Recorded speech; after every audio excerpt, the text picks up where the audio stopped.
ஆசிய விளையாட்டில் இந்தியாவுக்கு இன்று மேலும் ஒரு வெண்கலம் கிடைத்துள்ளது. ஆசிய விளையாட்டில் இந்தியா இன்று தனது முதல் பதக்கத்தை துடுப்பு படகு போட்டி மூலம் வென்றது. ஆசிய விளையாட்டுப் போட்டிகள் சீனாவின் ஹாங்சூவில் நடைபெற்று வருகின்றன. இதில் துடுப்பு படகு போட்டியில் இந்தியாவுக்கு வெண்கலப் பதக்கம் கிடைத்தது. ஆண்கள் பிரிவில் 1 கிலோமீட்டர் தொலைவுக்கான போட்டியில் அர்ஜுன் சிங், சுனில் சிங் சலாம் இணை மூன்றாவதாக வந்து வெண்கலப் பதக்கம் வென்றது. பெண்கள் வில்வித்தையில் இந்தியாவின் அதிதி சுவாமி, ஜோதி சுரேகா ஆகியோர் அரையிறுதியில் நேருக்கு நேர் மோத உள்ளனர். அரையிறுதியில் ஆடும் 2 வீராங்கனைகளுமே இந்தியர்கள் என்பதால் ஒரு பதக்கம் கிடைப்பது உறுதியாகியிருக்கிறது.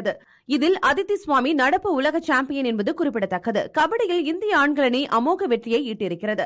ஆசிய விளையாட்டு கபடியில் 7 முறை சாம்பியனான இந்திய அணி 55க்கு 18 என்ற புள்ளி கணக்கில் பங்களாதேஷை வீழ்த்தியது. எனினும் பெண்கள் பிரிவில் சீன தைப்பேயுடன் இந்திய அணி மோதிய போட்டி டிராவில் முடிவடைந்தது. முன்னதாக ஆசிய விளையாட்டுப் போட்டிகளில் இந்தியா இதுவரை 13 தங்கம் உட்பட 61 பதக்கங்களுடன் 4வது இடத்தில் உள்ளது.